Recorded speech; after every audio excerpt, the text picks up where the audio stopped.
अब इस लाइट के दूसरे चैप्टर में जो दूसरा वीडियो होगा जिसमें हमने रिफ्रैक्शन ऑफ लाइट के बारे में बताया है, तो मेनली रिफ्रैक्शन ऑफ लाइट में हम लोगों को laws of refraction of light पढ़ना होगा, absolute refractive index, apparent depth of the tank, refraction through a rectangular glass slab. उसके बाद का जो टॉपिक पढ़ेंगे टोटल इंटरनल रिफ्लेक्शन। उसके बाद एस्फेरिकल लेंस, जिस एस्फेरिकल लेंस में रिफ्रैक्शन, एस्फेरिकल लेंस से refraction, different type of lens, law of image formation in aspherical lens, lens formula and magnification produced by the lens और power of a lens. इस चीज़ को mainly हम refraction of light में cover करेंगे। और last topic में cover करेंगे application of refraction of light in our day to day life. लेकिन इससे चलने से पहले हम लाइट की कुछ प्रॉपर्टीज़ पे स्टडी कर लेते हैं कि लाइट की कुछ अपनी प्रॉपर्टीज़ होती है। ये लाइट की प्रॉपर्टी जैसे कि it is non mechanical waves. Light waves जो है वो नॉन मैकेनिकल वेव्स होता है। Light waves non mechanical waves होता है। नॉन मैकेनिकल वेव कहने का मतलब हो गया कि एक ऐसे वेव हैं जिसको ट्रैवल करने के लिए कोई भी मटेरियल मीडियम की ज़रूरत नहीं पड़ती है। Light waves are non mechanical waves, it does not required any material medium to travel. Light solid medium में भी चल सकता है, लिक्विड में भी चल सकता है और गैसियस मीडियम में भी लाइट ट्रैवल कर सकता है। कहने का मतलब हुआ कि लाइट को किसी भी मीडियम की ज़रूरत नहीं होती है। ये तीनों तो मीडियम हो गया, लेकिन अगर हम जो फोर्थ चीज़ देखेंगे जैसे कि वैक्यूम, तो वैक्यूम में लाइट ट्रैवल करती है जो कि हमारा इन्फिनिटी पे होता है। जो आउटर स्पेस में वैक्यूम है तो वहाँ पे भी लाइट ट्रैवल करती है।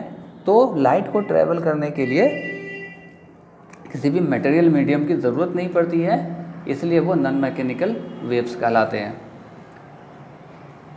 जो दूसरा पॉइंट है कि जो विजिबल लाइट है, लाइट हमारे पास दो तरह की होती है, एक विजिबल है, एक नॉन विजिबल है हमारे लिए।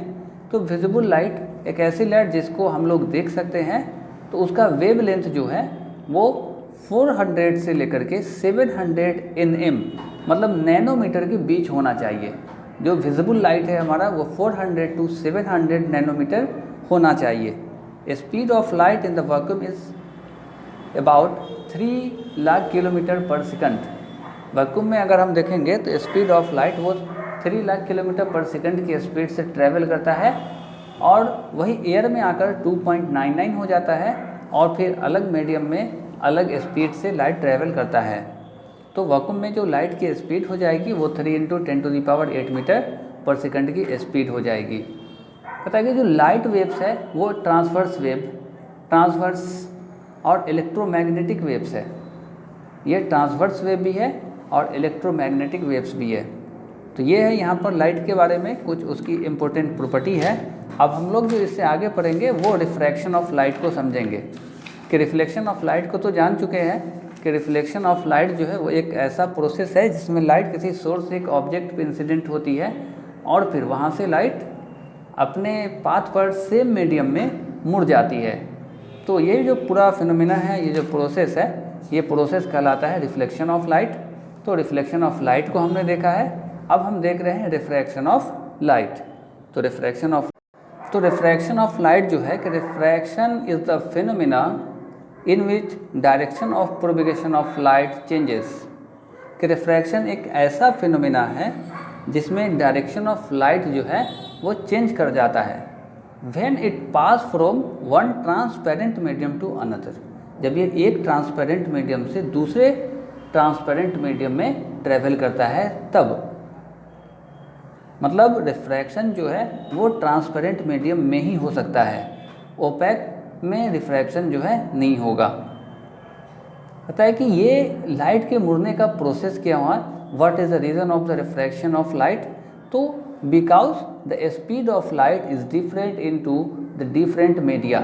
कि अलग अलग मीडियम में लाइट अलग अलग स्पीड से चलती है और यही अलग अलग स्पीड से चलने की वजह से वो रिफ्रैक्शन ऑफ लाइट का जो फिनोमेना है, प्रोसेस है, वो यहाँ पे आ जाता है।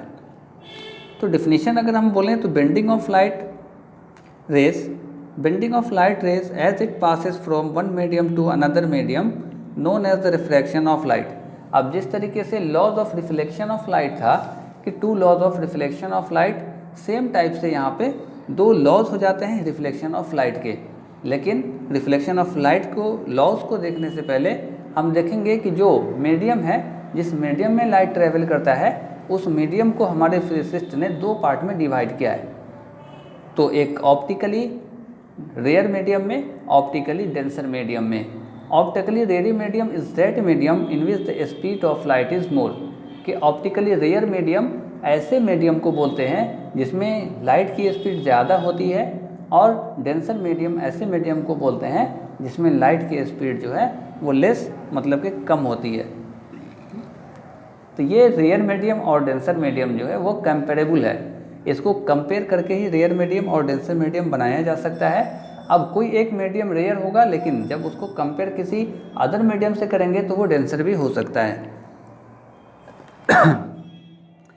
अब यहाँ पर laws of reflection of light की बात करें तो यहाँ पर मेनली 2 लॉ को करता है, जिसमें first law of refraction of light हो जाता है the incident ray, the refracted ray and the normal all lies in the same plane,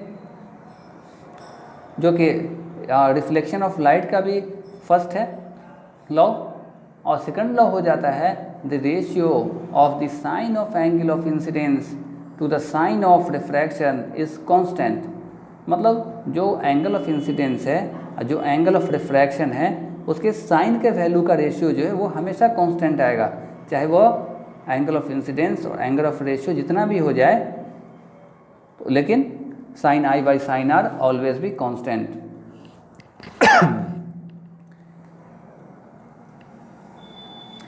और यहाँ पे देखेंगे तो यही 2 लॉ है, sine I by sine R equals to constant.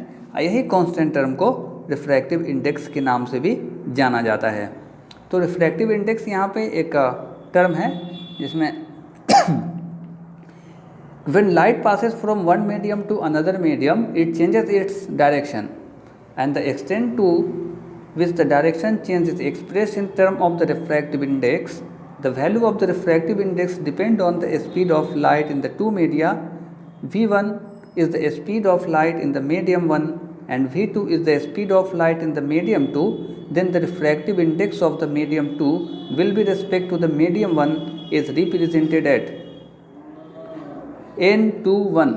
It means that the refractive index of medium 1 with respect to the medium 2 with respect to the medium 1, the refractive index of medium 2 with respect to the medium 1, मतलब speed of light in medium 1 divided by speed of light in medium 2. speed of light medium 1 का ratio speed of light in medium 2 से करेंगे तो refractive index of medium 2 आएगा with respect to the speed of light in the medium 1. Means अगर हम मान के चलें कि मीडियम 1 में लाइट की स्पीड v1 है और मीडियम 2 में लाइट की स्पीड v2 है, तो v1 बाई v2 जो है वो हमारा रिफ्रैक्टिव इंडेक्स हो जाएगा इफ़ मीडियम 1 इज वैक्यूम और एयर। अगर मीडियम 1 हमारा वैक्यूम हो जाएगा या एयर हो जाएगा, then the refractive index of medium 2 with respect to the vacuum is known as the absolute refractive index of the medium. क्योंकि एक एब्सोल्यूट रिफ्रैक्टिव इंडेक्स है, तो एब्सोल्यूट रिफ्रैक्टिव इंडेक्स का मतलब होता है कि हम उस किसी भी मीडियम में लाइट की स्पीड का कंपैरिजन करते हैं लाइट की स्पीड वैक्यूम में या एयर से। अगर हम यहाँ पे अगर कोई मीडियम m है हमारे पास, तो m मीडियम का हम रिफ्रैक्टिव इंडेक्स निकालना चाहते हैं वैक्यूम या एयर के रिस्पेक्ट में, तो speed of light in air को डिवाइड करना होगा speed of light in the medium m, उस m मीडियम में। तो मान के चलिए कि अगर स्पीड ऑफ लाइट एयर की c है और स्पीड ऑफ लाइट उस मीडियम में जिसका रिफ्रैक्टिव इंडेक्स हमें चाहिए वो v है, तो यहाँ पे c बाई v जो होगा वो हमारा रिफ्रैक्टिव इंडेक्स आ जाएगा। तो रिफ्रैक्टिव इंडेक्स लाइट के जो मुड़ने का प्रोसेस है उसकी वजह से यहाँ पे होता है। तो रिफ्रैक्टिव इंडेक्स स्फेरिकल लेंस से भी होता है, सेम प्रोसेस होता है। रिफ्रैक्टिव इंडेक्स का हम लोग आगे देखेंगे, लेकिन आज हम सिर्फ रिफ्रैक्टिव इंडेक्स तक ही देखेंगे और यहाँ पर लॉज ऑफ रिफ्रैक्शन के बारे में हमने बात किया है। और नेक्स्ट के टॉपिक में हम इस लाइट के जो इम्पोर्टेंट पॉइंट्स है, जो टॉपिक्स है, उसको कवर करने की कोशिश करेंगे।